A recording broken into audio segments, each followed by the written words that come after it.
Queria agradecer mais uma vez o convite da FEEGO de estar aqui com vocês. É uma alegria a gente poder passar esse carnaval diferenciado, num nível de percepção diferente, e a gente poder crescer, mas dizer que abordar esse tema, a vida familiar e os desafios dos vícios, à luz de uma doutrina extremamente consoladora, racional e lúcida, vai nos dar uma perspectiva diferente do que a gente costuma entender sobre vícios. Provavelmente vocês vão ver que eu vou falar do clássico, mas a gente vai começar a ampliar o conceito, e se no primeiro momento você acha que não tem a ver com você, depois você vai sair aqui de cabelo em pé. Mas é bom que a gente entenda, a partir do que diz Sócrates, não é ocioso apenas o que nada faz, mas também o que poderia empregar melhor o seu tempo. É importante que a gente fique com esse conceito inicialmente na cabeça, para que a gente possa ampliar a lupa que caracteriza e amplia a nossa concepção dos muitos vícios que a gente não considera na pauta de vício, mas que estão, sim, desestruturando a vida das pessoas. A grande questão é a seguinte, é se a mudança pessoal é uma coisa que pode ser feita com eficiência, rapidez e simplicidade. É uma pergunta que a gente poderia se fazer. O que é que vocês acham? É fácil mudar, sim ou não? Quem acha que sim, digite 0800, 2001. Quem acha que são esforços insignificantes a mudança? Quem acha que é insignificante ou é muito pesado? O que é que vocês acham? É pesado ou é insignificante as mudanças? Pesado, né? Pois é, Kardec ouviu uma resposta diferente. Na questão 909 do Livro dos Espíritos, Kardec faz uma pergunta bem significativa. E você vai perceber que ele usa uma caracterização da situação que a gente tem. Poderia sempre o homem, pelos seus esforços, vencer as más inclinações? Assim, quando você escuta essa pergunta de Kardec, você imagina que os espíritos vão dizer que sim. Mas o problema não é o sim, o problema é depois da vírgula do sim. Porque às vezes eles irritam a gente, né? Assim, sim, e frequentemente fazendo esforços muito insignificantes. Aí você para e faz, porque vocês não estão encarnados aqui. No primeiro momento, você tem uma sensação de que, poxa, acho que eles estão brincando comigo, não que isso fosse insignificante, que nada. E aí ele diz assim, o que lhes falta é vontade. Aí você pensa, bom, lembrando daquele curso de inglês que eu nunca terminei, daquela academia que eu paguei 6 meses e nunca mais fui, daquele regime que começa toda segunda-feira, daquele vício que eu prometo largar no início do ano de janeiro de 2019, 2020, 2021, aí já começa a perceber que a falta de vontade é uma característica nossa. Há uma falta de vontade. Eles dizem mais o seguinte, o quão pouco os dentre vós fazem esforços. Ou seja, segunda-feira de carnaval 2019, somos preguiçosos. É essa a comunicação que os espíritos nos fazem. Nós queremos mudanças que acontecem terceirizadas. Nós queremos que algo, alguém, alguma coisa faça por nós. Nós pegamos uma revista de moda que está lá, aquela mulher diz assim, ou então aquele Men's Health, assim, perca a barriga em 3 semanas. Já tentaram isso? Você sabe que vende?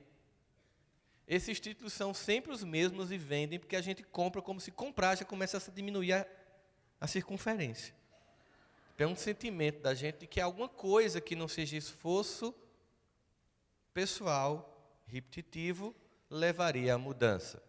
Mas vamos lá para ver se tem sentido isso aqui, se são insignificantes e se falta vontade. No livro No Mundo Maior, de André Luiz, psicografia de Chico Xavier, na página 195 da FEB, diz uma coisa muito interessante. Quando Calderaro, o mentor, conversando com André Luiz, se referindo aos irmãos que são acolhidos nas câmaras de retificação com vícios e dependências de todas as ordens, diz o seguinte, quanto a estes infortunados, que fazer se não recomendá-los ao divino poder? E aí vai explicar o psiquismo que está por trás das pessoas que se ambientam nos processos de viciação. Tentam, igualmente, a fuga impossível de si mesmos. Então a gente começa aqui a construir uma concepção de vício que não se resume a drogas, A gente vai perceber isso. A tentativa impossível de fuga pessoal, desse encontro com a nossa própria interioridade. A mente deles também está apegada aos instintos primitivos e frágeis e hesitantes receiam a responsabilidade do trabalho de regeneração. O trabalho de regeneração que as pessoas nos dizem, o planeta Terra irá se transformar num mundo de regeneração. Vamos cantar Aurora Tim Vanessa. A gente chora cantando Tim Aurora. Pronto, a gente já se vê lá. Quando termina a música, percebe que ainda está aqui. Bem-vinda, Aurora. Mas por quê? Porque esta regeneração do planeta, ela não acontece como se fosse uma força alheia à nossa própria vontade e participação. Existe uma responsabilidade pessoal no trabalho de regenerar a própria existência, o trabalho individual de cada um de nós de regeneração da nossa própria alma, através do Evangelho vivo de Jesus. Vai criando uma construção nova, uma nova criatura que rompe a tentativa de repetição instintiva, para que a gente tenha responsabilidade. Responsabilidade é lançar um olhar de lucidez e dizer, esse problema é meu e eu tenho que resolver. E tenho que fazer um esforço. E é um esforço mínimo. A gente começa a entender, e qual é a característica de quem não assume essa responsabilidade? Confúcio, na China, diz o seguinte, que o homem superior atribui culpa a si mesmo e o homem inferior atribui culpa aos outros. Toda vez que você estiver num lamento pessoal, dizendo que o seu problema tem a ver com outras pessoas, você está infantil. Sempre. Toda vez que você estiver conversando no atendimento fraterno, no WhatsApp da família, no seu terapeuta, e dizendo, eu sou assim por causa do meu marido, eu sou assim por causa do meu pai, eu não trabalho melhor no centro espírita por causa de fulano. Você está atribuindo culpa aos outros para não assumir responsabilidade e trabalhar a sua própria regeneração. É um diagnóstico simples, porque quando a gente pensa nisso, a gente pensa em Santo Agostinho. De noite fazer aquela lista sobre o dia que passou, é porque a gente pensa assim, é insignificante? Como é insignificante? É insignificante que eles estão dizendo o seguinte, se for diário, é esforço mínimo diário, que se soma. O problema é que a gente passa o Natal todinho comendo e no 1º de janeiro quer perder tudo. Não é assim que funciona na mente da gente? Nós queremos rapidez de soluções que exigem tempo. Porque essas soluções é em busca de resolver problemas que foram plantados bem devagar. Lembra que uma vez eu falei para vocês assim, que de vez em quando chegava alguém para mim no consultório querendo divorciar, e eu perguntava, por que você quer divorciar? Não, era um casamento feliz, e de repente desandou. Eu disse, não existe de repente. Para acabar um casamento tem que ter disciplina. A pessoa olhou para mim, disciplina disciplina. Eu quase disse, mentalmente, disciplina, disciplina e disciplina. Como disciplina é? Para acabar um casamento, tem que ter foco. Tem que ter objetivo. Você planeja isso. Como? Disciplina, foco. Você planeja todo dia olhar com amargura para a pessoa. Você planeja todo dia dar um sorrisozinho irônico para a pessoa. Você planeja todo dia fazer uma piada de mau gosto sobre a pessoa. Você todo dia fala dela, na frente dela, como se ela não existisse para um parente que chega. Porque tem gente que está aqui em casa, comadre, tu sabe, né? Você planeja no seu evangelho, abrir uma mensagem e fazer, isso é a cara de alguém. E acaba com o teu evangelho. Porque não é a sua cara, é a cara do outro. Você faz isso dias, meses, anos. Aí de repente, o casamento acaba. Foi de repente? Não foi de repente. Então, para recuperar, vai ser de repente? Não vai ser de repente. Vai ser diariamente com esforços insignificantes. É a nossa pressa de plantar abacaxi e querer colher depois uva que faz isso acontecer. Bom, quando a gente pensa nesse sentido aqui de receiam a responsabilidade do trabalho de regeneração, ou seja, uma concepção que está em André Luiz, mas que está também na codificação, a gente vai lá para a obra de Freud e ele vai dizer o seguinte, que muitas vezes o vício é uma prisão voluntária, porque a maioria das pessoas não quer realmente a liberdade, porque a liberdade envolve responsabilidade e a maioria das pessoas não quer responsabilidade.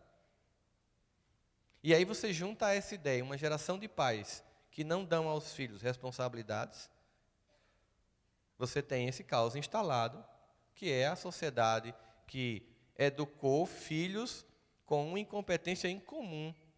São pais que tiveram pais que tinham 14, 7, 20 filhos. Mães e pais que educaram 5, 6, 7, 20, 25 crianças. Você tem uma e não dá conta. Aí você pergunta, o que aconteceu? Não quer fazer o esforço diário e insignificante de educar todo dia um filho.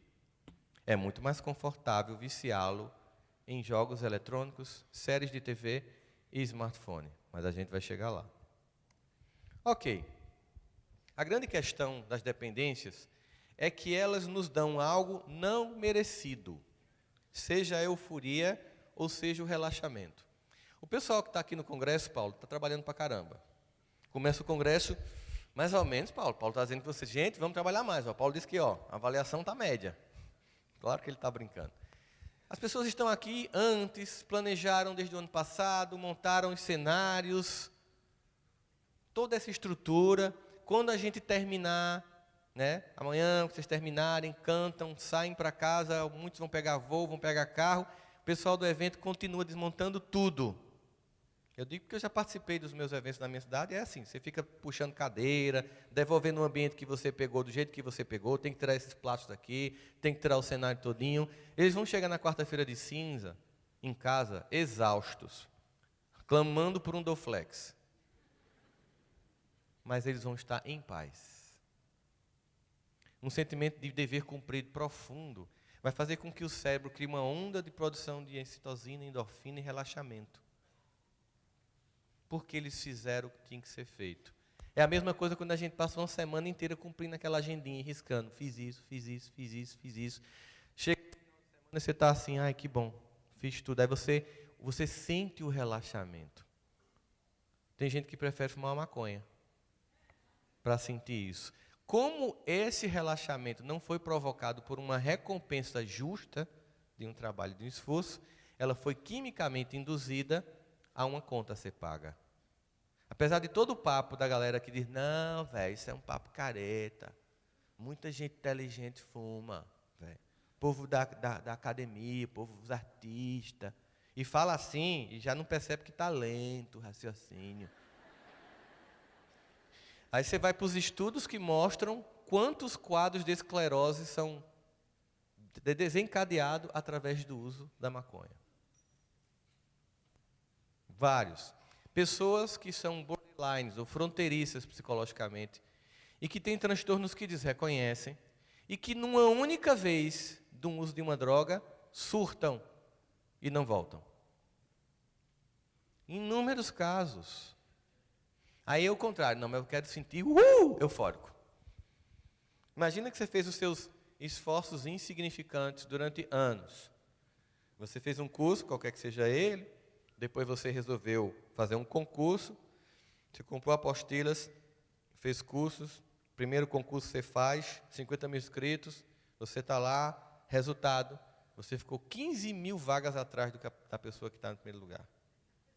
Aí você respira e, movimento infantil, desiste. 2, responsabilidade pessoal e regeneração pessoal, insiste.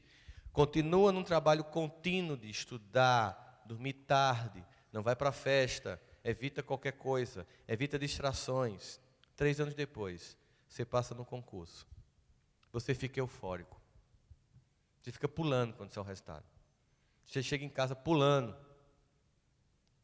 É o que as pessoas querem com cocaína. Só que como não foi fruto de um esforço natural do cérebro que recompensou você, ela vai cobrar a conta. No início, aquela excitação química vai virar uma dependência e você vai usar não mais para se sentir bem, mas para ultrapassar o mal-estar que a ausência dela provoca. É um efeito que vai criando em você dependências. Então, tudo tem um alto preço. Mas aí tudo bem, né? Eu sei que a maior parte aqui está tranquila porque, isso não tem nada a ver comigo. Mas agora, preparem-se. Bem-aventurados os que não usam redes sociais. Hoje, nós vivemos uma epidemia mundial de vícios em smartphones. Em média, e o Brasil é o maior caso do mundo, em média, passando 9 horas. Você sabe o que é você chegar lá do outro lado, depois de equívocos sucessivos, vidas após vidas, mesmo já tendo conhecido o Evangelho de Jesus? Machucado pessoas, traído confiança. E de repente você chega lá e diz, pelo amor de Deus, misericórdia, Senhor, me permite voltar ao cenário do planeta para desfazer o mal que eu fiz. E aí você pega a sua existência e passa horas de sua encarnação diariamente, através de muita disciplina, todo dia com a disciplina de curtir cada foto, cada comentário, mandar cada vídeo engraçado do WhatsApp para os seus grupos familiares, aqueles grupos fechados que você abrir e vai para um umbral direto, sem apelação de segunda instância. Tem tribunal que consiga lhe resolver a vida. Você fica numa virtualização da existência versus o empobrecimento irreal. É o novo vício da humanidade. Eu estava em Ilhéus segunda passada, num hotel, de frente para o mar, tinha uma piscina e ia fazer uma palestra numa escola. Cheguei de madrugada, acordei feito um zumbi, fui tomar café. Aí tinha uma moça que entrou na piscina com um celular. Eu disse, ela vai derrubar o celular. Ela entrou com o celular assim. Aí começou um processo de selfie. Ela passou 25 minutos, que eu contei de relógio, para escolher o melhor ângulo, com o sol rebatendo na pele de uma forma muito, deixando dourada. Eu imaginei lá toda a composição da cena. Depois de muito, ela fotografou. E saiu. Ela não tomou banho de piscina. E eu até, desculpa a indiscrição, fotografei a cena e mandei para minha esposa. Aí minha esposa, por que você está olhando para ela assim? Não, meu amor. Se eu estivesse olhando para ela com interesse, eu sei que eu mandei essa foto para você. É só para você ver como eu acho engraçado. Ela passou 25 minutos fotografando a cena. Aí, de repente, a amiga dela está em casa, numa segunda-feira. Ela não está num hotel em Ilhéus, ela não está dentro do mar, entendeu? Ela só está conseguindo comer pão com ovo de manhã e vê a amiga postando essa foto e diz, que vida miserável essa minha. E quando essa pessoa aperta curtir na fotografia, eu não sei se é curtir ou é voodoo. Vontade de... Peste, tu tá aí, eu não, miséria. Parece que... Eu acho, sinceramente, que se o Facebook e o Instagram conseguisse enviar para a gente a energia desse curtir, a gente caía em casa, duro. Fizeram pesquisas, a Universidade Alemã mostrou que a maior parte das pessoas tem aversão ao que você posta quando você posta a exibição de sua vida. Ou seja, o que a pessoa está fazendo? É muito melhor usar as redes sociais, porque eu não tenho que viver o real. Eu edito a fotografia, eu não curto o que eu não quero ver. Quando aparece uma coisa que eu não quero, eu faço assim. Eu já fui na casa de um amigo meu e a criança começou a reclamar e ela fez assim para o pai. Ela achava que fazia assim e o pai saía. Então é muito mais fácil o mundo touch, porque o mundo real exige convivência. O mundo real exige estarmos juntos uns dos outros. Mas as pessoas vão para uma festa de família e imediatamente pedem a senha do Wi-Fi, ou seja, é uma dependência, e as pessoas se desconectam profundamente. Aqui a maior parte de nós passou por famílias com muita privação material, mas muita unidade afetiva. Hoje nós criamos famílias com muita matéria e pouco afeto. Nossos filhos têm o que nós nem sonhamos ter. Quantos de vocês sonharam em ter um All-Star? Quantos só sonharam? Que foi o meu caso. Alguém deve ter realizado, eu não realizei. Mesmo assim, essa privação material, diante de uma família que tinha conexão e afeto, conexão real, não representou dor. Quer ver uma prova? Chuva e relâmpago, porque aqui quando chove, chove. Né? Faltou energia na casa. O que acontecia quando faltava energia na nossa casa quando a gente era pequeno? Uma vela, sala, todo mundo se juntava. E, como a gente costuma dizer no Nordeste, para entreter os meninos, ou seja, para ficar fazendo o entretenimento das crianças, os pais contavam histórias. Começava a contar a história da própria família, depois vinha aquela parte de história de terror, com Madre Florzinha, e você ia arregalando os olhos. E dizia para o irmão, vamos dormir junto. Ele dizia, mas a gente já dorme no meu quarto. Não, na mesma cama, que eu não vou dormir só hoje. E quando a luz chegava, era um mantra vocal. Ah. O que representa isso? Que pena que nós vamos nos desconectar. E é porque todo mundo ia para a mesma sala ver Gine é um Gênio. Que era ministério da nossa época, né? Hoje em dia não vai para a mesma sala. Vai cada um para o seu quadrado. Uma desconexão. O lamento hoje é, a Wi-Fi caiu. E acontece que as pessoas estão ficando estúpidas pelo tempo que passa nas redes sociais. O QI médio mundial, desde 2016, começou a declinar. Temos aí a China dominando a tecnologia mundial, com um 5G pronta, passando todo o Ocidente em todas as tecnologias. O governo chinês decidiu dominar a inteligência artificial, que vai ser a inteligência, vai dominar toda a empregabilidade do mundo, e decidiu que os alunos têm que estudar de 7 da manhã às 9 da noite, de segunda a sábado. E seu filho está vendo 10 episódios de Netflix. Quem é que você acha que vai ter emprego? Não estou dizendo que você vai botar seu filho para estudar de 7 da manhã às 10 da noite, de segunda a sábado. Mas essas facilidades provocaram uma desconexão e é um novo vício. É o vício da indiferença de chegar em casa, em vez de atender a demanda de um filho, dar um smartphone para que ele não tome sua atenção. É muito mais fácil e que é confortável. Eu lembro de uma piada que eu recebi no WhatsApp, que era assim, uma mãe dizendo assim, quando meu filho nascer, eu só darei jogos inteligentes, blocos lógicos, quebra-cabeça. Lerei livros com ele todos os dias. Aí depois o vídeo da criança tinha nascido, a mãe com ela gritando, liga pelo amor de Deus a Peppa Pig que eu não aguento mais. É óbvio que dentro do cansaço você prefere terceirizar, mas não funciona, porque aí há um abandono e vocês vão entender como é que isso acontece na vida das pessoas. Temos ainda, por causa desse processo de abandono familiar que foi reforçado pelas redes sociais, hoje existe um aumento significativo da carência e da perda de autoestima, diagnosticado por várias pesquisas no comportamento humano. O abandono familiar, a falta de contato, tem gerado perda de autoestima, de conectividade, sentimento de não pertencimento. Aí a carência aumenta, você tem um aumento e incremento dos índices de suicídio infantil e de adolescente, que era raro há 15 anos atrás. Você tem depressão, pânico, angústia e medicação precoce. Você tem hiperatividade superdiagnosticada, muitas vezes equivocadamente. E aí você tem uma geração inteira de pessoas que ficam num sentimento de desvalia tão grande que entram num novo tipo de dependência afetiva. Por se sentirem menores, excluídos e pouco importantes, na comparação com as pessoas que curtem nas redes sociais, desenvolvem um sentimento de menosprezo tão grande de si mesmo que suportam relações humilhantes, degradantes, onde há traição, desprezo, mágoa, porque preferem ser um terreno baldio para o lixo afetivo dos outros do que ter a dignidade da própria solidão. Doeu?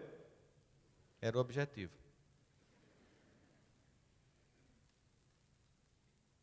Não conseguem entender que aquele que não consegue se amar, não consegue convencer ninguém que você merece ser amado. Não consegue entender o ama ao próximo como a ti mesmo. Do código divino das duas leis que regem o universo, a Deus sobre todas as coisas, ao próximo como a ti mesmo. Nesse processo todo, a grande pergunta é, os vícios são, de uma certa forma, impossíveis de serem vencidos, se eu não tiver feito esses esforços mínimos e finalmente tiver entrado? A grande questão é que as pesquisas primeiras que foram feitas sobre dependências químicas foram feitas de forma equivocada, foram feitas assim. Colocava-se um rato numa gaiola, sozinho, com água e água com cocaína. 2 depósitos que ele tinha que escolher. De repente, os ratos experimentavam água com cocaína e não conseguiam mais beber água normal. Essa pesquisa foi replicada em vários laboratórios e os pesquisadores concluíram que uma vez que você usou, nunca mais você sai. Era como se fosse irreversível a dependência. Aí um pesquisador do Canadá, da Universidade Simon Fraser, Bruce Alexander, fez o seguinte, ele olhou e disse assim, caramba, se eu fosse um rato preso numa gaiola sem ninguém, com água e cocaína, até eu cheirava cocaína. Eu vou fazer essa pesquisa e vou tirar alguns vieses de equívoco que eu considero na metodologia que ela foi feita. Ele pegou um espaço de mais ou menos 4 metros quadrados, cercou e criou um chamado Parque dos Ratos. Colocou areia, pneu, lama, bueiro e a coisa mais importante, um monte de outros ratos. Colocou água e água com cocaína. Os ratos experimentaram primeiro água com cocaína, depois água normal. O que aconteceu com os ratos? Todos ficaram tomando água normal. E ele descobriu uma lei. Os vícios, eles não falam de dependência. Os vícios, eles falam de privações. Os vícios são frutos de uma compensação de uma privação. Quando me falta algo, eu procuro compensar com algum tipo de dependência. Mas o objetivo não é centrar-se na dependência, mas na falta, na privação. Vamos tentar entender isso aqui agora. Pegar aqui 4 níveis em que a gente pode identificar a privação. Privação física. Vamos considerar que eu acredito que a maior parte das pessoas que estão aqui no auditório tem o que comer. Concordam comigo? É provável que aqui ninguém esteja passando fome em casa, a não ser por necessidade de regime alimentar. Meu caso. Né? Então, não temos essa privação. Muitos irmãos nossos já têm essa privação de começo. Muitos irmãos nossos não têm o que comer hoje. Amanheceu o dia sem ter nada para pôr na boca. Não tem nada para dar para os filhos agora no almoço. E não tem previsão de jantar. Muitos de nós, com certeza, já devem ter feito algum esforço e devem se sentir, de algum modo, importante no grupo social. Às vezes no colégio, na universidade, no trabalho, na instituição espírita que você faz parte. Nós já temos um certo sentimento de pertencimento familiar e de status social. Muitos nem têm nada disso. Nós não temos essa privação. Muitos de nós devem ter alguém com as imperfeições comuns de um relacionamento que ama. Muitos nem têm isso. E nós que estamos aqui num carnaval, escolhendo um outro bloco, o bloco do cristianismo redivivo, nós certamente temos uma busca espiritual. Muitos nem isso têm. Observe que pela minha lista aqui, a maior parte de nós tem pouca privação. O que justifica nossos vícios. Mas você imagina alguém que está numa favela grande, uma comunidade grande. Tem comunidades no Brasil que tem a população da minha cidade, 400 mil habitantes. Você já imaginou o que é você colocar 400 mil habitantes num lugar, sem nenhuma estrutura de governo, sem escola, sem hospital, sem creche, sem casa lotérica, sem banco, sem cinema, sem shopping, sem nada, e querer que esse pessoal não use drogas? Com privação de todas as ordens e ainda sob o comando não do Estado, mas do tráfico? Veja o nível de privação dessas pessoas.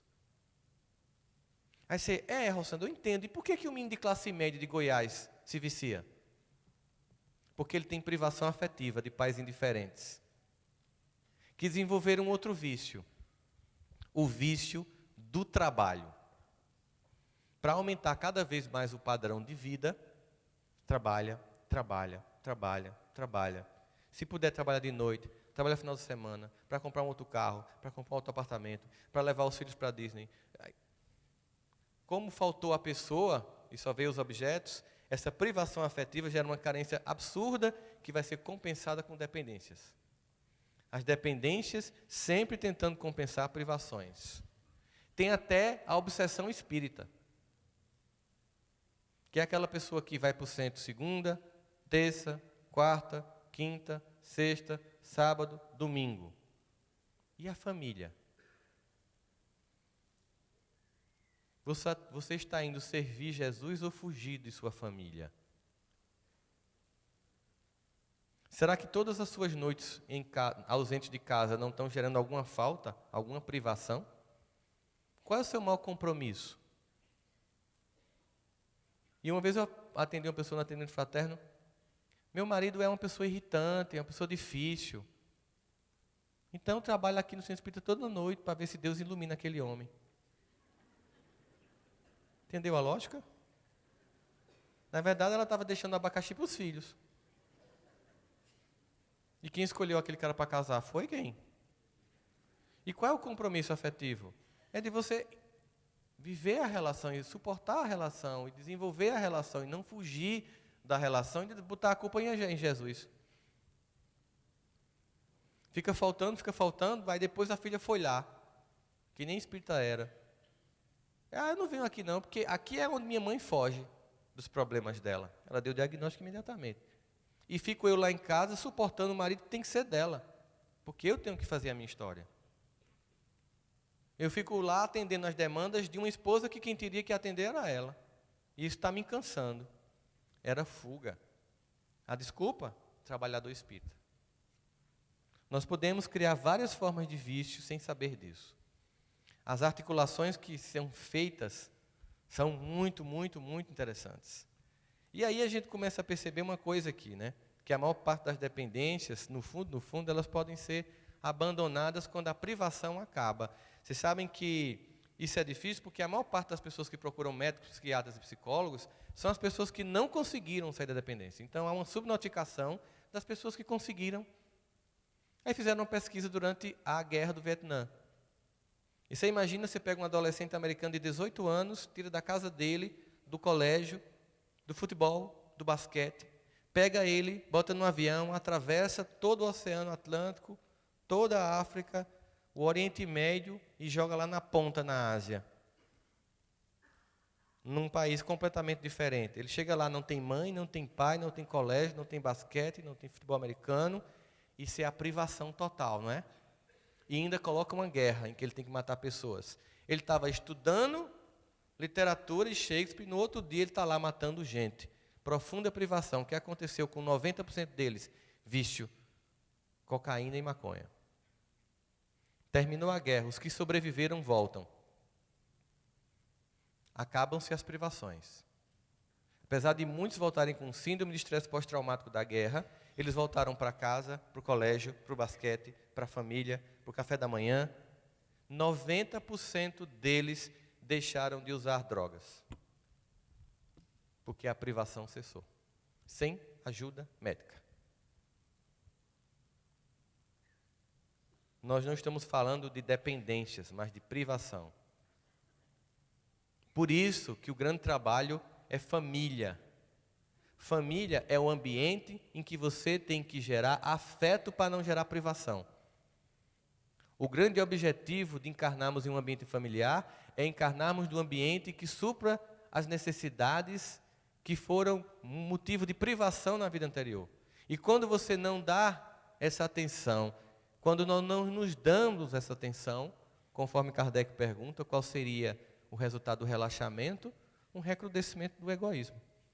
Porque aumenta a privação, aumenta a demanda por dependências, as pessoas entram no seu mundo de dependências e de vícios e automaticamente são egoístas porque elas estão sentindo tanta dor que não tem tempo de olhar para você. É o que está acontecendo hoje. E aí, volta lá, ó. Poderia sempre o homem, pelos seus esforços, vencer as más inclinações? Sim, por esforços insignificantes. Uma vez que eu supro as necessidades, quantas vezes nós escutamos, você pode pegar aqui, quem aqui é professor, por favor, levante a mão. Quantas vezes vocês ouviram dos alunos de vocês, poderia falar com meu pai que ele não me escuta?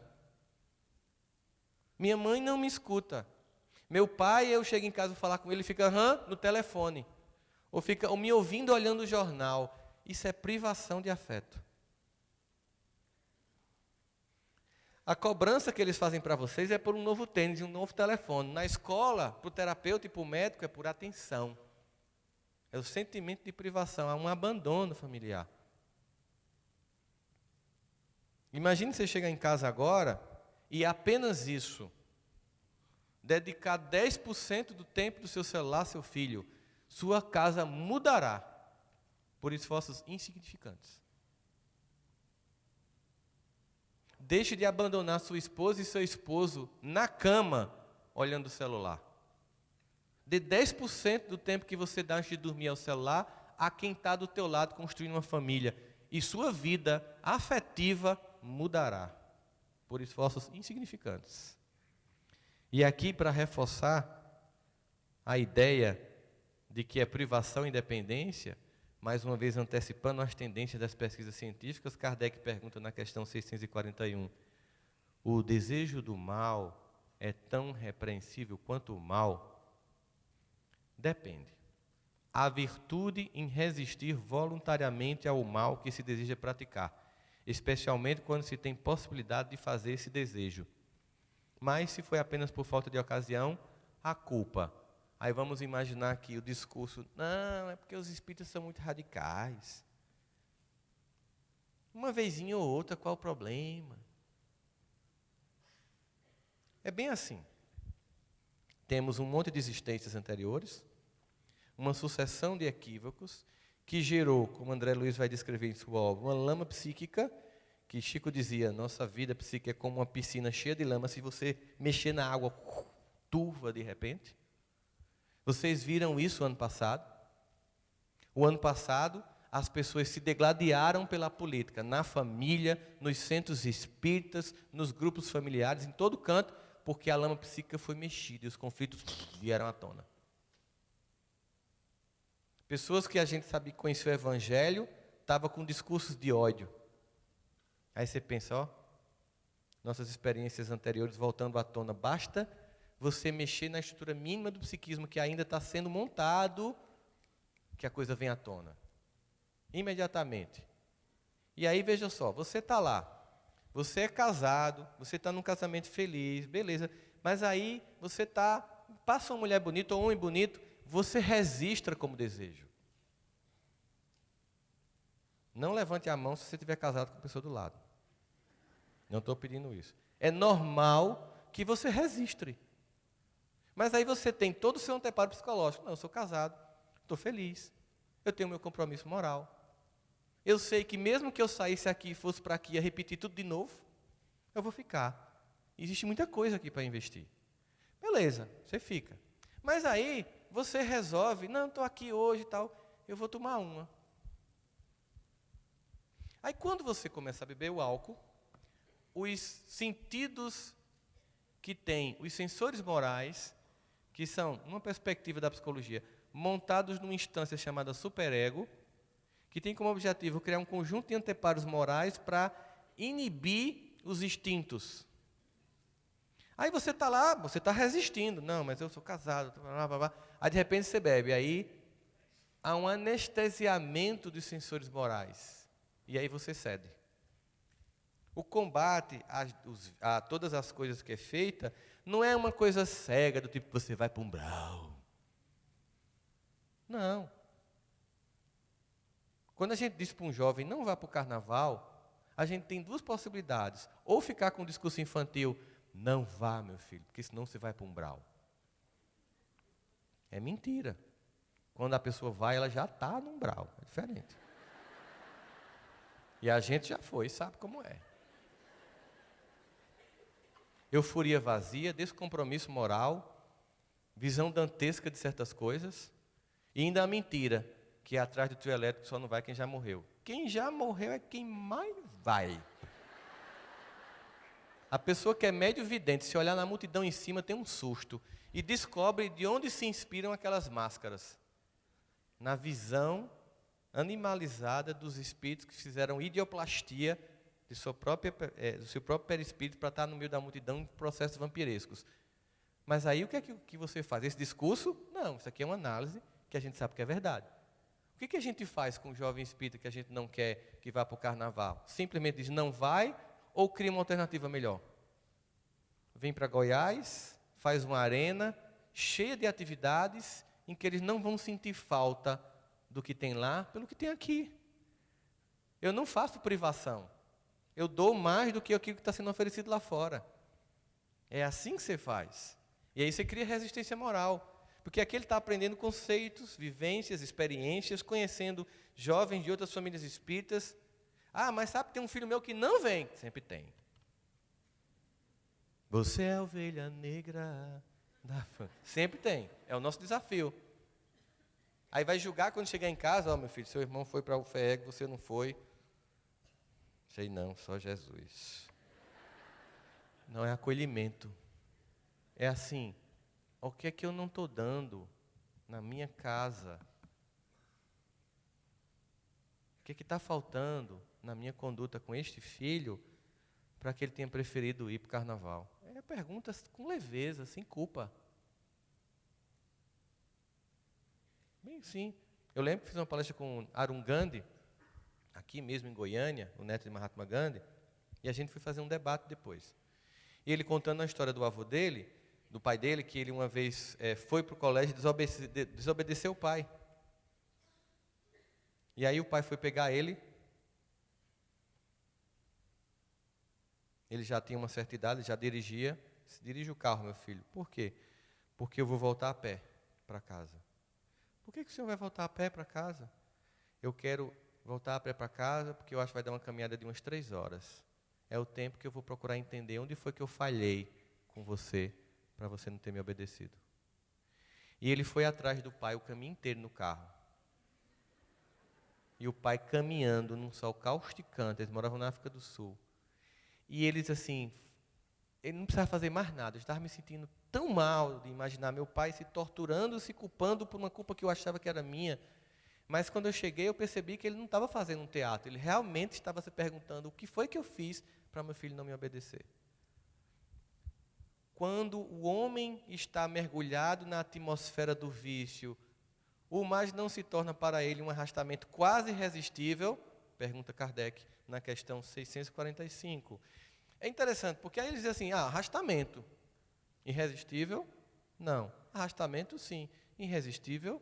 Não. Então está lá. Olha o que é falta de compromisso afetivo e privação afetiva. Aí eu deixo meu filho no telefone, eu não estou com ele, eu não converso com ele, eu não brinco com ele. E aí ele entra lá, uma pessoa chama para fazer um joguinho da baleia azul. Teve uma repórter que se fingiu de criança e entrou no jogo até encontrar uma das pessoas que era do nível alto da hierarquia e marcou o encontro.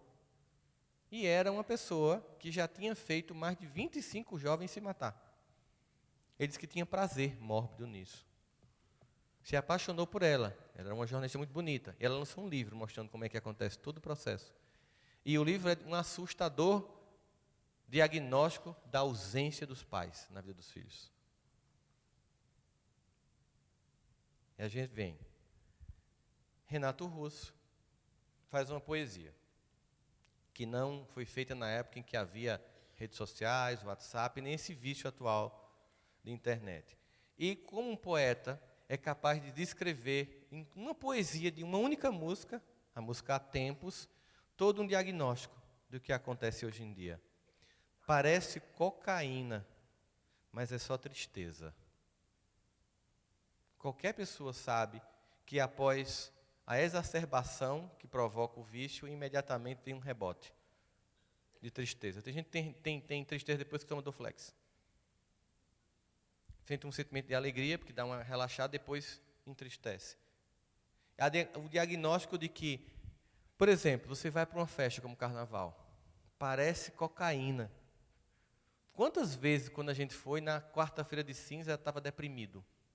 Vocês lembram disso quando foram? Não mintam, não.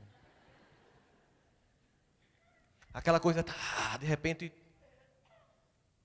que foi que eu construí nesses 3 dias? Sentimento de vazio. Ele vai dizer assim, nesse processo de desconexão das pessoas, em que parece cocaína, mas é só tristeza, muitos temores nascem do cansaço e da solidão. Muitos temores. Cansaço de pais que trabalham sem parar na crença de que o que os filhos mais precisam é padrão de vida. E a solidão desses filhos que têm muita coisa, mas não têm os pais. E nos dois, há cansaço nos pais, a solidão nos filhos e há temor na família e desconectividade. E a partir desse processo de descompasso, provocado pelo cansaço, a solidão, ele vai dizer, então um descompasso, um desperdício. E aí ele faz um diagnóstico cruel dos pais de hoje em dia. Hoje eles são herdeiros, são agora da virtude que perdemos. No momento em que você não educa moralmente o seu filho, que você não evangeliza a alma dele, que você não traz para a evangelização infantil, que você não desenvolve as habilidades emocionais, na crença que basta trabalhar muito para pagar uma escola bilíngue, mandar ele fazer um intercâmbio, e ele acabar um namoro e entrar no processo depressivo, porque não desenvolveu a habilidade de suportar a vida como ela é. Quando você imagina a quantidade de jovens que têm um nível de arrogância incrível, tem até um livro agora chamado A Geração Eu Me Acho. Uma vez uma pessoa perguntou para mim, Rossandro, quando é que esses meninos vão sentir, esses pais vão sentir o preço dessa educação dos filhos? Quando eles casarem. É quando você sente profundamente isso. Por quê? Porque você pega João mimado casando com Maria que se acha. Meu amigo, pense. Herdeiros são agora da virtude que perdemos. Sabe como é que se descreve hoje psicologicamente essa geração? Uma geração construída mais pelo que não teve do que pelo que teve. É uma geração que os pais não estão conseguindo dar para eles moralmente o que receber dos próprios pais. O que mostra uma profunda incompetência. É uma geração que os pais podem se perguntar aqui no auditório, e quem está nos vendo ao vivo agora, pelas redes sociais, pelos canais todos que estão transmitindo, pergunto para você, se você fizesse com seu pai e com sua mãe o que seu filho faz com você, o que aconteceria? Segunda pergunta, você odeia seu pai e sua mãe por isso? Não. E o que você acha que vai acontecer? Eu estava com um amigo meu, no shopping, chegou o filho dele, ele disse, bora filho, vou indo agora, vamos lá visitar vovô. Deus me livre, aquele velho gagá. Mas é seu avô, ele está doente, ele está prestes a morrer. Vou não, pai. Sim, me dê R$50 que eu vou comprar um sanduíche. Aí ele tirou e deu. Aí vocês sabem, né? Perto de um psicólogo que fala sobre educação de filhos. Eu fiz, não, velho, não acredito que tu fez isso não. Tu é muito incompetente, meu irmão. Tu viu o que tu acabou de fazer? O que foi? Você estava mendigando para o seu filho visitar o homem que te criou. Você acabou de desonrar o seu pai. Um homem que se sacrificou. Um homem que eu sei que deixou de estudar para trabalhar, para que você fizesse um curso e se tornasse um profissional brilhante. E esse homem que fez esse sacrifício, você está mendigando o seu filho para visitar. Você tem noção do que vai acontecer com você quando tiver a idade dele? E você ainda deu dinheiro para ele comprar o sanduíche. Herdeiros das virtudes que perdemos. Aí é uma geração que se sente vitimizada. Eles assim, olha, tua tristeza é tão exata, dá para diagnosticar ela. Você fica tão preso no computador, no telefone, no seu mundo de jogos em rede, que você não vê. E hoje o dia é tão bonito. Tua tristeza é tão exata. E hoje o dia é tão bonito. Aí ele diz uma coisa que dói ainda mais. Mas nós já estamos acostumados a não termos mais nem isso. Nem isso. E continua. Os sonhos vêm, os sonhos vão, e o resto é a vida como ela é, imperfeita. Mas os pais querem que tudo seja funcional. E aí, quando a gente pensa nos muitos jovens que realmente chegam para a gente e dizem assim, meus pais não me escutam, ele diz assim, dissestes que se a tua voz tivesse força igual à imensa dor que sentes, o teu grito acordaria não só a tua casa, mas a vizinhança inteira. Esses jovens precisam ser ouvidos. Ah, Rossandro, mas eu tenho uma criança índigo em casa. A pessoa respira e faz: Jesus, o que quer dizer isso? Que é tipo Nescau prontinho, que bateu, está pronto? E que você não tem que educar? Que você não tem que evangelizar? Suponhamos que seja. Por que você acha que Jesus nasceu numa família? Por que ele passou na infância? A gente estava perguntando, como é que falar de Jesus jovem para os jovens se a gente não tem notícia nenhuma de Jesus jovem? A gente começou a imaginar. Jesus chega com 14 anos em casa com os amigos, de surpresa para Maria. Coisa que a mãe faz: menino, você não me avisou. Não tem comida para todo mundo. Relaxa que eu multiplico. Se eu trouxe, eu garanto. Você imagina uma cena da época, um amigo dele namorando uma menina, já tinha visto Jesus assim flutuando, ensaiando para andar no mar da Galileia. Aí passa aquela judia linda com 14 anos que se acha. Aí anda assim, né, queixinho empinado. Aí um amigo diz: ó, tá achando que é só tu que flutua? Essa nem pisa no chão. Uma forma de brincar, como seria uma adolescência? Ele estava sendo educado por um homem e por uma mulher.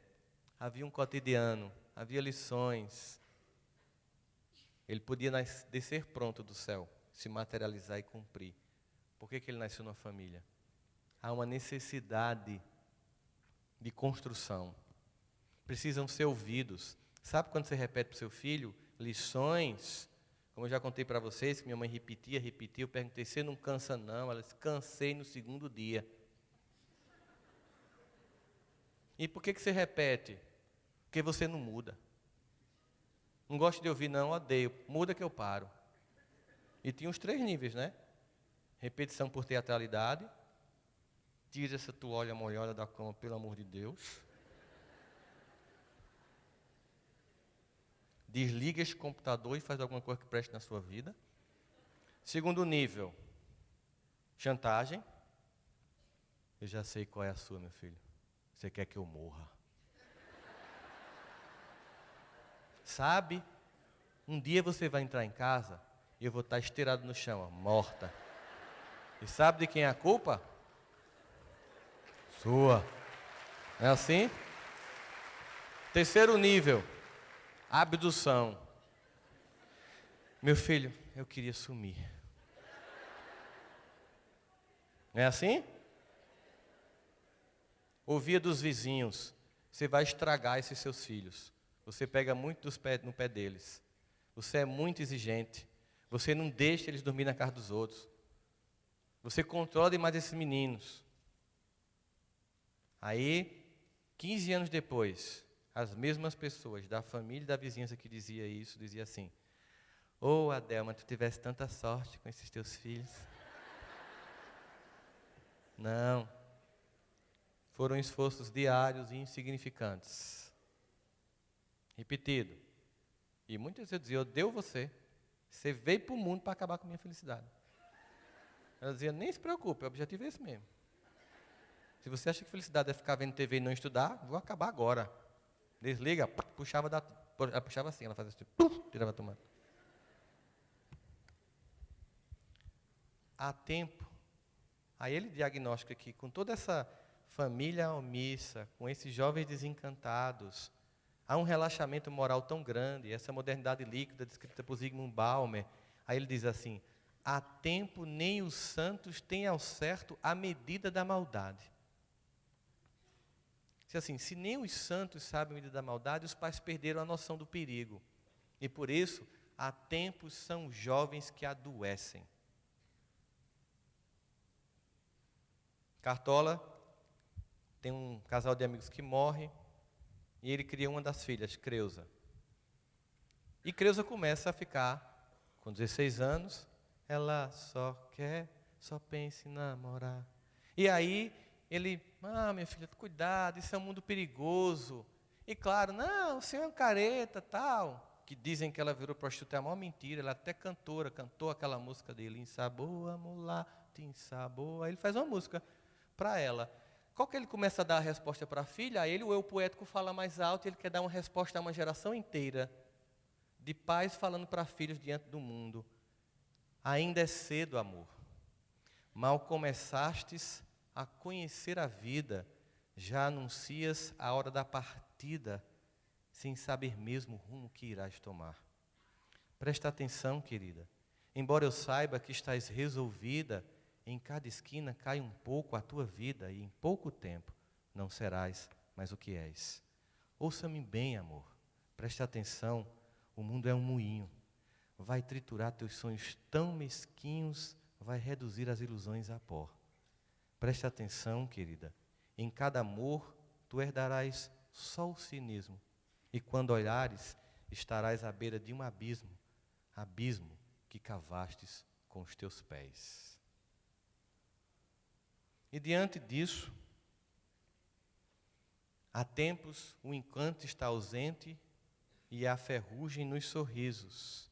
E aí, então, ele oferece uma solução. Agora ele, meio que poeticamente, traz cartola e diz, meu amor,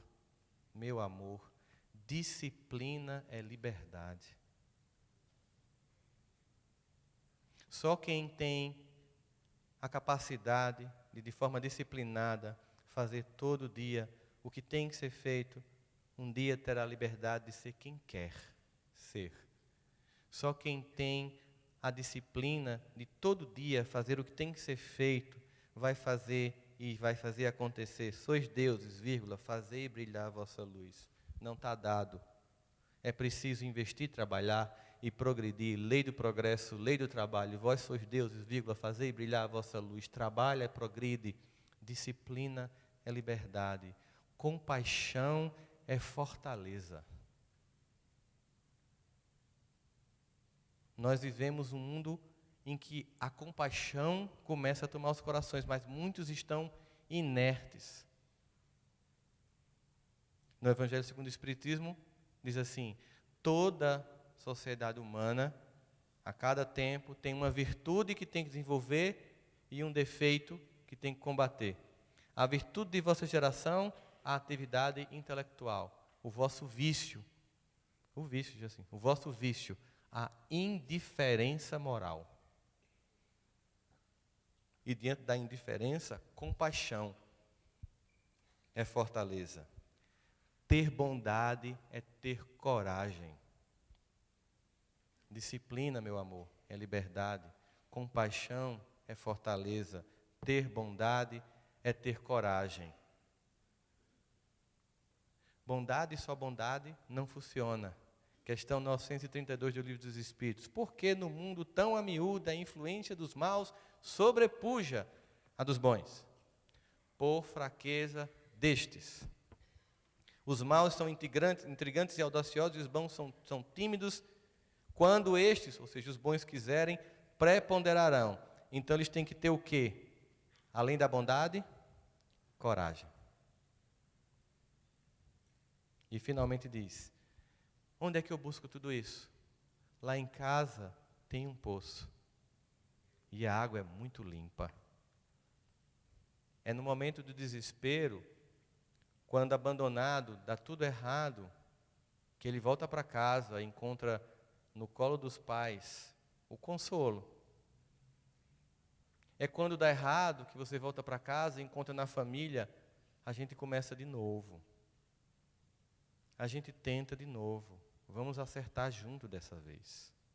O grande objetivo dessa doutrina é nos fazer entender que as muitas oportunidades que nos são oferecidas pelo alto a voltar ao cenário da terra para refazer a peça da existência, é que a gente possa finalmente construir um texto com lucidez.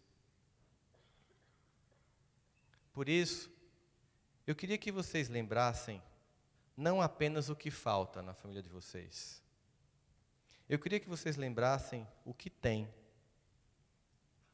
Eu queria que vocês chegassem em casa não com queixas.